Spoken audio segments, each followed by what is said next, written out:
IPL-ലെ കൊൽക്കത്ത ഡൽഹി മത്സരത്തിന് ഇന്ന് വിശാഖപട്ടണം വേദിയായിരുന്നു. കളിയിൽ ടോസ് നേടിയ കൊൽക്കത്ത ആദ്യം ബാറ്റ് ചെയ്യാനായിരുന്നു തീരുമാനിച്ചത്. ഈ തീരുമാനം ശരിവെക്കുന്ന ബാറ്റിംഗ് ആയിരുന്നു അവരുടെ ബാറ്റർമാരെല്ലാം പുറത്തെടുത്തത് എന്ന് പറയാം.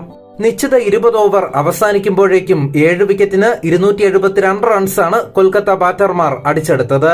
39 പന്തിൽ 85 റൺസ് നേടിയ സുനിൽ നരൈനായിരുന്നു അവരുടെ പ്രധാന സ്കോറർ.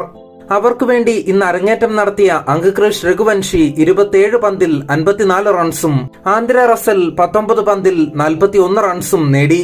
പിന്നീട് അവസാനമെത്തി ബാറ്റിംഗ് വെടിക്കെട്ട് നടത്തിയ റിങ്കു സിംഗും തിളങ്ങി. 8 പന്തിൽ 26 റൺസാണ് റിങ്കു സിംഗ് നേടിയത്. മറുപടി ബാറ്റിംഗിനെത്തിയ ഡൽഹി ഒരിക്കലും വിജയത്തിലേക്ക് എത്തുമെന്ന് തോന്നിപ്പിച്ചില്ല. 2ാം ഓവറിലെ 5ാമത്തെ പന്തിൽ പൃഥ്വി ഷായാണ് ആദ്യം പുറത്തായത്. 10 റൺസ് മാത്രമേ പൃഥ്വി ഷായ്ക്ക് നേടാനായുള്ളൂ. പിന്നാലെ വന്ന മിച്ചൽ മാർഷും അഭിഷേക് പോറലും 0-ന് പുറത്തായി. പിന്നാലെ 18 റൺസുമായി ഡേവിഡ് വാർണർ കൂടി മടങ്ങിയതോടെ 33 റൺസിന് 4 വിക്കറ്റ് എന്ന ദയനീയ അവസ്ഥയിലേക്കും ഡൽഹി എത്തി.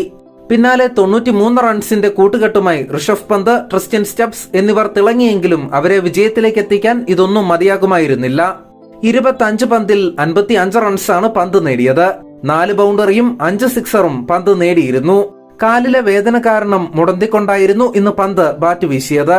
അർദ്ധ സെഞ്ചുറി നേടിയ ട്രിസ്റ്റൻ സ്റ്റബ്സും പൊരുതിയെങ്കിലും ഡൽഹിയെ വിജയത്തിലേക്ക് എത്തിക്കാനായില്ല.